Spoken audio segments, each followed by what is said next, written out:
말씀은 고린도후서 3장 18절 말씀입니다. 고린도후서 3장 18절 말씀입니다.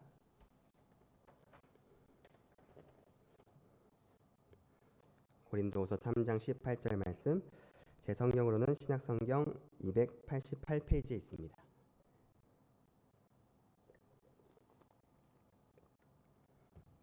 고린도후서 3장 18절 말씀, 저희 짧기 때문에 한 목소리로 함께 읽도록 하겠습니다. 시작.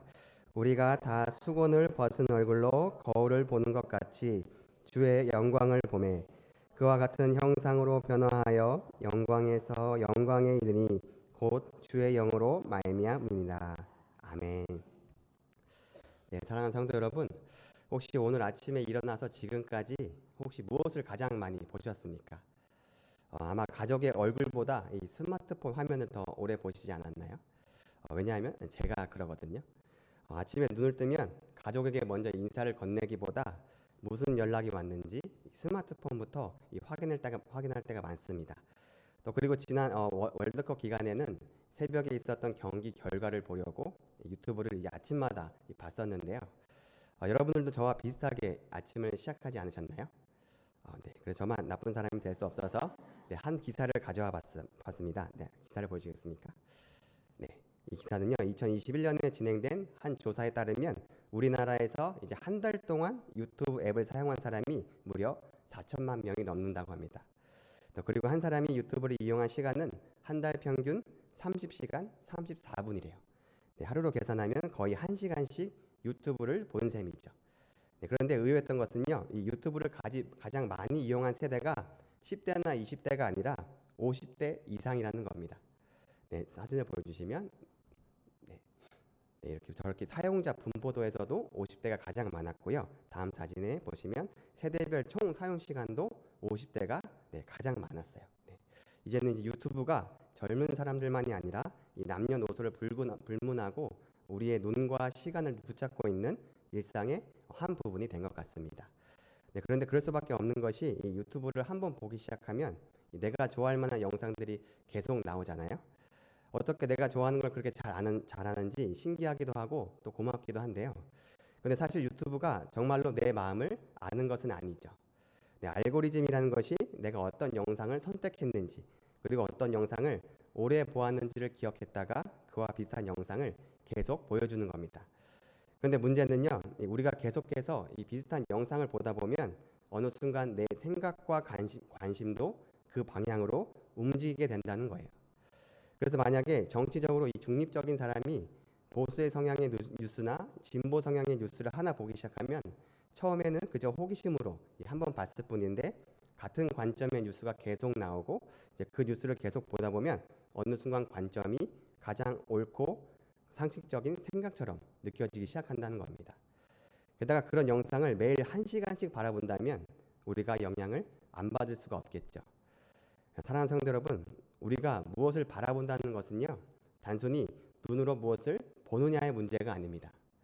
왜냐하면 사람은 자신이 계속 바라보는 것에 영향을 받고 조금씩 그것을 닮아가는 존재이기 때문이죠. 우리가 자주 바라보는 것이 우리의 생각을 만들고 우리의 마음을 움직여서 결국 우리의 말과 행동까지 변화시키게 되는 겁니다. 그래서 우리가 자녀들을 볼 때 이런 말을 많이 하지 않습니까? 자식은 부모의 거울이다. 자녀들이 자라면서 가장 많이 바라보는 것이 부모의 모습이기 때문에 부모를 보며 자라다 보면 외모뿐만 아니라 성격이나 행동까지 닮을 수밖에 없는 것이죠. 그래서 이렇게 사진을 보여주시면 자녀를 거울로 비춰보면은 거울에는 누가 보입니까? 부모의 얼굴이 보이는 겁니다. 그렇다면 여러분, 이 하나님의 자녀인 우리는 누구를 바라보고 누구를 닮아가야 하는 것일까요? 바로 우리 주 예수 그리스도입니다. 우리 로마서 8장 28절과 29절 말씀 함께 읽어볼까요? 시작. 우리가 알거니와 하나님을 사랑하는 자, 곧 그의 뜻대로 부르심을 입은 자들에게는 모든 것이 합력하여 선을 이루느니라. 하나님이 미리 아신 자들을 또한 그 아들의 형상을 본받게 하기 위하여 미리 정하셨으니 이는 그로 많은 형제 중에서 맏아들이 되게 하려 하심이니라. 아멘.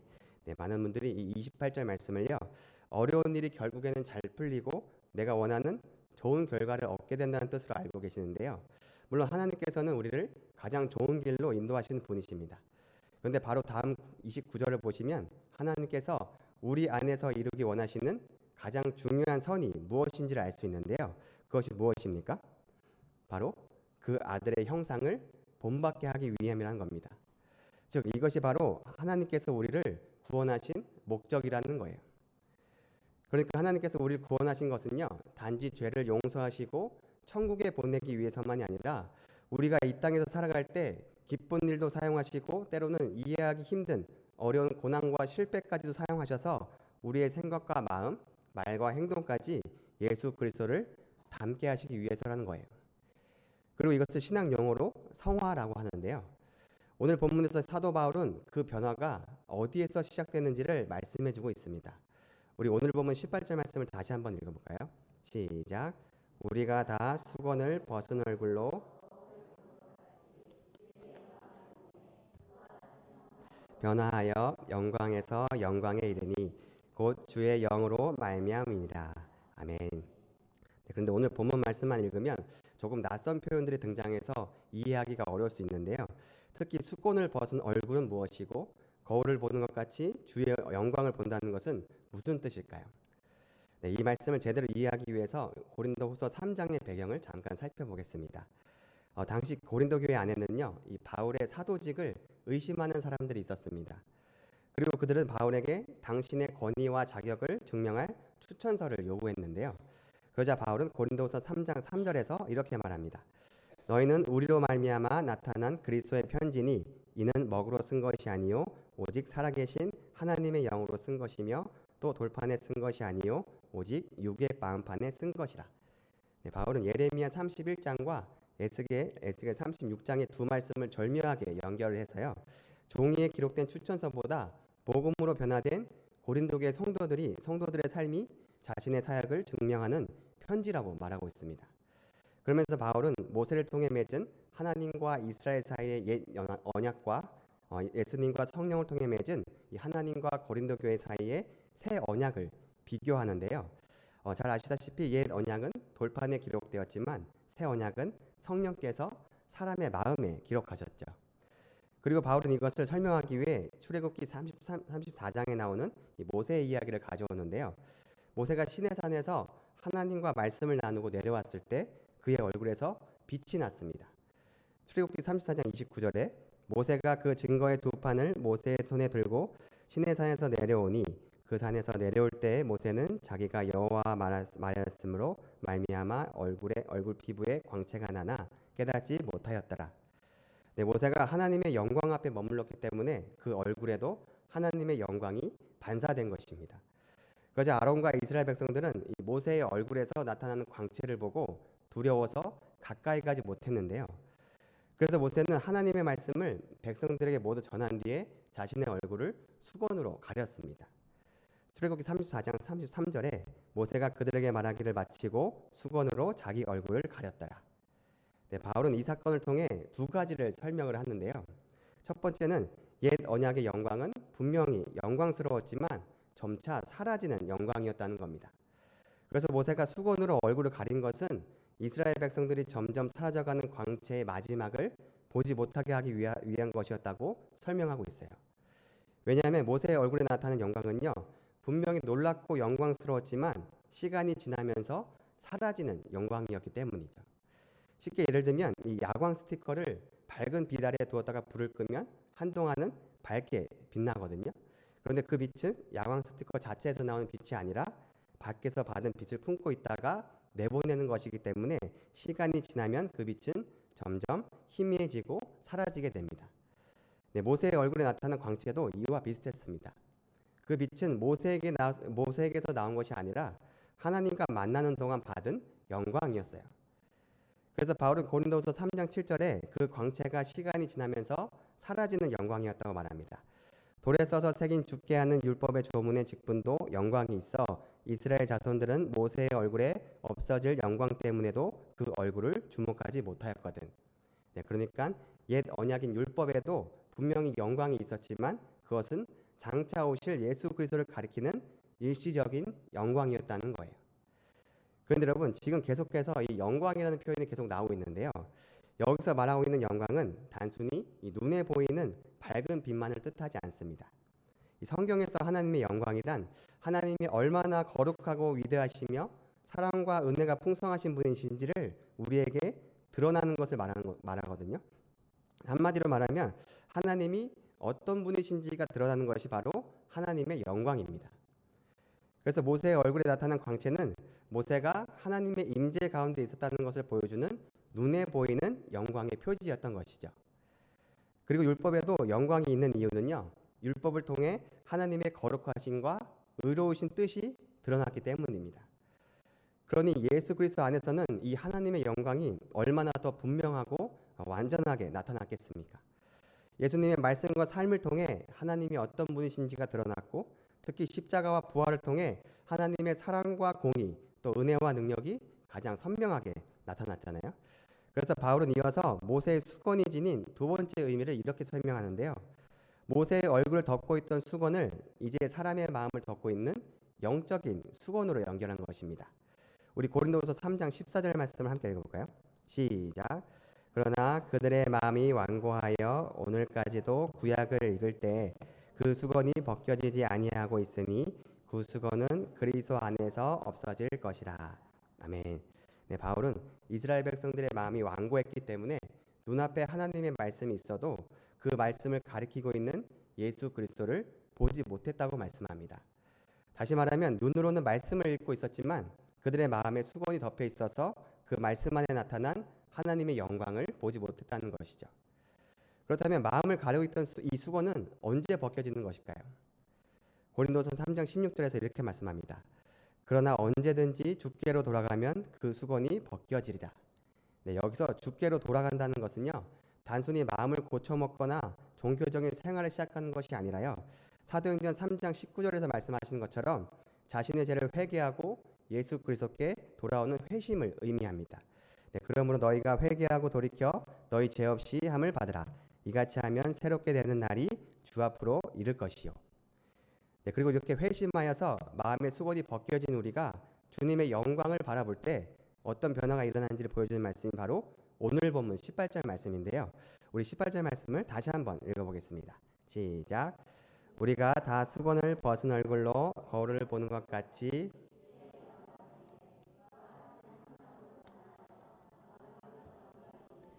곧 주의 영으로 말미암이다. 아멘. 네, 바울은 이 한 구절을 통해 우리가 어떻게 예수님의 형상을 닮아가는지를 세 가지 표현으로 설명하고 있는데요. 먼저 우리가 살펴볼 표현은 거울을 보는 것 같이 주의 영광을 보매입니다. 네, 그런데 여러분, 바울은 왜 주님의 영광을 바라보는 것을 이 하필 거울에 비유했을까요? 그 이유는요, 이 거울의 비유에는 바라봄과 반사함이 함께 담겨 있기 때문입니다. 먼저 거울은 자신 앞에 있는 대상을 비추어 보여주죠. 즉 우리는 지금 예수님의 얼굴을 육신의 눈으로 직접 볼 수 없지만 이 복음과 하나님의 말씀을 통해 예수님이 어떤 분이신지를 바라볼 수 있습니다. 그래서 성경을 통해 예수님의 사랑과 거룩하심을 보고 십자가를 통해 예수님의 은혜를 보며 부활을 통해 예수님의 능력을 바라보는 것이죠. 또한 거울은 스스로 빛을 만들어내지 않습니다. 자신이 받을 빛을 그대로 반사할 뿐이에요. 이 모세의 얼굴에 나타난 광채가 모세에게서 나온 것이 아니라 하나님의 영광을 받아 비춘 것처럼 우리도 스스로 예수님의 모습을 만들어내는 것이 아니라 주님의 영광을 바라볼 때 성령께서 그 영광을 우리 안에 새기시고 우리의 말과 행동을 통해서 예수님의 사랑과 성품이 세상에 비치게 하시는 것입니다. 그리고 오늘 본문에서 거울을 보는 것 같이 주님의 영광을 바라보는 사람에게는 어떤 변화가 일어난다고 말씀하고 있습니까? 바로 그와 같은 형상으로 변화하여라고 말씀합니다. 네, 여기서 우리가 주목해야 할 표현은 이 변화하여인데요. 이 단어는 원어에서 현재 수동태로 쓰였습니다. 이 수동태라는 것은 내 힘으로 스스로 변화시키는 것이 아니라 누군가에 의해 변화되었다는 것이잖아요. 그래서 이 변화하여를 수동태의 의미가 드러나도록 번역하면 변화를 받아가 됩니다. 그러니까 우리는 나를 예수님의 형상으로 변화시키는 주체가 아니라 변화를 받는 존재라는 거예요. 왜냐하면 우리는요, 내가 아무리 결심하고 노력한다고 해서 스스로를 예수님의 형상으로 변화시킬 수가 없거든요. 그래서 성경에 보면 이 영적인 변화를 말씀하는 구절에는 이와 같은 수동태가 사용되었는데요. 우리 로마서 12장 2절 말씀을 함께 읽어볼까요? 시작. 너희는 이 세대를 본받지 말고 오직 마음을 새롭게 함으로 변화를 받아 하나님의 선하시고 기뻐하시고 온전하신 뜻이 무엇인지 분별하도록 하라. 네, 여기서 또 우리에게 스스로를 변화시키라고 말하지 않고 변화를 받아라고 말씀하고 있습니다. 물론 노력하면 생활 습관이나 이 겉으로 드러나는 행동은 어느 정도 바꿀 수 있습니다. 그러나 죄를 사랑하던 마음이 죄를 미워하게 되고 자기 자신만 생각하던 사람이 다른 사람을 사랑하고 섬기며 용서할 수 없었던 사람을 용서하고 점점 예수님의 성품을 닮아가는 이 영적인 변화는요, 우리의 결심과 노력만으로는 만들어낼 수 있는 것이 아닙니다. 이 한 덩어리의 진흙이 스스로 아름다운 아름다운 그릇이 될 수 없듯이 우리 자신의 힘으로 예수님의 형상을 빚어낼 수 없는 것이죠. 그래서 진흙이 아름다운 그릇이 되기 위해서는 이 토기장이의 손길이 필요한 것인데요. 그렇다면 우리를 예수님의 형상으로 빚어가시는 분은 누구일까요? 바로 오늘 보면 18절 마지막에 그 답이 나와 있습니다. 곧 주의 영으로 말미암습니다. 네, 우리를 변화시키는 분은 바로 성령님이십니다. 토기장이가 진흙을 빚어서 아름다운 그릇을 만들어 가듯이 성령께서 우리 안에 역사하셔서 우리의 굳은 마음을 부드럽게 하시고 잘못된 생각과 욕심을 다듬으셔서 우리의 말과 행동을 새롭게 하시는 거예요. 그리고 여기서 또 한 가지 중요한 것은요, 본문의 변화하여라는 말은 수동태일 뿐만 아니라 현재형으로 쓰였다는 것입니다. 즉 성령께서 우리를 과거의 어느 한순간에만 변화시킨 것이 아니라 지금도 계속해서 예수님의 형상으로 변화시켜 가고 계신다는 뜻입니다. 그래서 바울은 본문에서 이러한 변화의 과정을 영광에서 영광에 이른다고 표현한 것인데요. 여기서 영광에서 영광에 이른다는 것은 세상에서 점점 성공하고 더 높은 자리에 오른다는 뜻이 아니라 한 단계의 영광에서 더 깊은 영광으로 나아가듯이 우리 안에 예수님의 성품과 모습이 점점 더 선명하게 나타난다는 뜻입니다. 이 모세의 얼굴에 나타난 광채는 시간이 지나면서 점점 사라졌지만 성령께서 우리 안에 이루시는 변화는 사라지는 영광이 아니라 점점 더 예수님의 형상을 닮아가는 영광인 거예요. 그런데 여러분, 솔직히 우리 자신을 바라보면 어떻습니까? 점점 예수님의 형상으로 변화되어 가는 것이 느껴지시나요? 오히려 변화가 너무 느려서 그런 건지 예전과 그렇게 크게 달라진 것 같지 않고 어떤 때는 다시 예전의 모습으로 돌아간 것처럼 느껴질 때도 있습니다. 그리고 그런 나의 모습을 볼 때마다 스스로를 자책하며 낙심하곤 하는데요. 물론 우리가 말씀 앞에서 자신을 살피고 죄를 발견하면 회개해야 합니다. 그러나 그렇다고 우리의 시선이 부족하고 연약한 자기 자신에게만 머물러 있어도 안 됩니다. 나의 부족함을 발견했을 때 그 모습만 바라보며 자책하는 것이 아니라 그 죄를 가지고 십자가 앞으로 나아가서 나를 용서하시고 다시 일으켜주시는 예수님을 바라봐야 하는 거예요. 변화가 더디게 느껴질 때에도 나의 변화 속도만 바라보는 것이 아니라 지금도 나를 포기하지 않으시고 영광에서 영광으로 변화시키는 성령님의 이 신실하심을 믿어야 합니다. 오늘 본문에 변화하여라는 표현이 현재 수동태로 쓰였다는 사실을 다시 한번 기억하시길 바랍니다. 성령께서는 우리를 과거에 한 번 변화시키고 가만히 있는 분이 아니라 지금도 계속해서 우리를 예수님의 형상으로 변화시킨다는 것입니다. 그래서 우리가 날마다 말씀 안에서 주님을 바라보고 예배와 기도 가운데 주님의 영광을 바라봐야 하는 것이에요. 물론 우리의 삶에는 결단과 순종도 필요하지만 그러나 그 결단과 순종의 시작점 역시 내가 얼마나 강하게 결심했느냐가 아니라 우리의 시선을 주님께로 돌리는 데서 시작된다는 겁니다. 그래서 우리가 신앙생활을 하다 보면 때로는 주님이 우리가 기도할 수밖에 없는 상황까지도 사용하셔서 세상과 자기 자신을 향하던 우리의 시선을 다시 주님께로 돌리실 때도 있지 않습니까? 네, 얼마 전 주영훈 씨가 이 기독교 간증 프로그램이 새롭게 하소서에서 게스트와 대화를 마무리하는 중에 자신도 기도할 수밖에 없는 상황을 통해서 다시 주님을 바라보게 되었다는 이 간증을 나누었는데요. 우리 그 간증 영상을 함께 보시겠습니다. 선생님, 제 옷방에 기도 의자가 있어요. 이렇게 오래 무릎 꿇어도 다리 안 아프게 하는 의자 아시죠? 그 기독교 백화점에서 샀거든요. 제가 그거를 옷장 안에 넣어놓고 있어요. 그러다가 간절하게 기도할 일이 생기면 그걸 꺼내요. 아버지가 아팠을 때도 꺼냈고 한동안 또 집어넣고 먼지가 쌓여 있었어요. 그랬더니 또 어머니가 아프시더라고요. 그러니까 또 제가 꺼내요. 넣다 뺐다 넣다 뺐다. 하나님께서는 그 기도 의자를 계속 쓰기를 원하시나 봐요. 어떠한 상황이 벌어지지 않아도 내가 늘 무릎 꿇고 아버지만 바라보길 원하신다는 걸 제가 알아버린 거예요. 제 딸들이 자꾸 유튜브만 오래 보니까 제가 자꾸 어떻게 하면 아빠랑 좀 놀고 싶고 나를 바라보게 할까를 자꾸 하면서 아빠를 바라볼 일을 제가 만들더라고요. 하나님께서도 제가 어머니를 간병하면서 느낀 게 어머니를 낫게 해달라고 기도하는데 하나님은 우리 어머니의 그 병과 그 노안이 문제가 아니라 오롯이 영훈이라는 아들이 어떤 환경 속에서도 당신만을 바라보는 그 기도의 의자에 앉기를 너무 원하시더라고요. 그래서 저는 권사님 오늘 간증 드리면서도 우리 가정에 어떻게 하면 하나님께서 오롯이 우리 사랑하는 딸이, 사랑하는 아들이 나를 바라볼 수 있을까?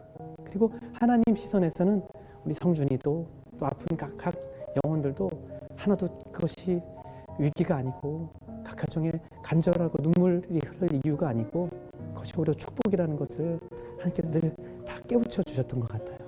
성준이 앞으로 일도 우리 힘으로는 알 수가 없으나 하나님께서는 무엇보다 합당한 방법으로 우리 권사님 가정을 위해서 모든 결론을 다 만드실 것이고 그렇게 이야기를 만드실 것이고 또 권사님과 우리 장로님이 또 더 열심히 기도할 수 있도록 또 우리 시청자들이 이 방송을 보면서 또 기도할 수 있도록 이렇게 나만을 바라보게끔 스토리를 만드시는 분이 우리 아버지가 아닐까 하는 생각이 들었습니다. 네, 저희 집에도 이 기독교 쇼핑몰에서 산 기도 의자가 있는데요. 지금은 아이들 책상 발받침으로 쓰고 있습니다. 네. 그래서 이제 요즘 주님께서 이 여러 상황을 통해 저를 다시 기도의 자리로 부르고 계신 것 같은데요. 어쩌면 우리 인생에 이 광야 같은 시간이 반복되고 고난이 끊이지 않는 이유 중에 하나는 그만큼 주님께서 우리가 다른 것이 아니라 오직 주님만을 바라보며 살아가기를 원하시기 때문인지도 모릅니다. 그래서 하나님은 이스라엘 백성에게 10계명을 주실 때 가장 첫 계명으로 이렇게 말씀하셨죠. 너는 나 외에는 다른 신들을 내게 두지 말라. 네, 이 계명은 단지 우상을 만들어 절하지 말라는 뜻만이 아니라 돈이나 성공, 자녀나 사람, 심지어 내 생각과 능력까지도 하나님보다 더 의지하지 말고 오직 하나님만 삶의 중심에 모시고 하나님만 바라보라는 말씀입니다. 네, 이것을 이해하기 쉽게 어느 노래의 가사의 표현을 빌려서 말하면 이런 느낌입니다. 너의 눈동자에 내가 비치면 좋겠어. 낮에도 밤에도 내가 내 앞에 있었으면. 네, 이 가사의 표현처럼 주님께서는 우리의 두 눈에 다른 무엇보다 주님이 가장 크게 비치기를 원하십니다. 사랑하는 성도 여러분, 지금 우리의 눈동자에는 무엇이 가장 크게 비치고 있습니까? 해결되지 않은 문제입니까? 아니면 좀처럼 변화되지 않는 자기 자신입니까? 이제 그 모든 것에 빼앗겼던 시선을 돌려서 우리를 먼저 사랑하신 예수 그리스도를 바라보기를 소망합니다. 우리는 변화되기 위해 주님을 하나의 수단처럼 바라보는 것이 아니라 우리를 먼저 사랑하신 주님을 사랑하기 때문에 바라보는 것입니다. 마치 오랜 세월 서로의 손을 붙잡고 인생이라는 순례길을 함께 걸어온 부부가 어느덧 닮아있는 저 사진처럼요. 네, 우리도 날마다 주님만을 바라보며 늘 주님과 동행할 때 성령께서 우리가 사랑하며 성령께서 우리가 사랑하며 바라보는 예수님의 형상으로 변화시켜 가실 것입니다. 이번 한 주간에도 날마다 주님의 영광을 바라보며 성령께서 이루시는 변화의 은혜를 날마다 풍성히 받아 누리는 저와 여러분이 되시기를 주님의 이름으로 축복합니다. 네, 찬양 드리겠습니다.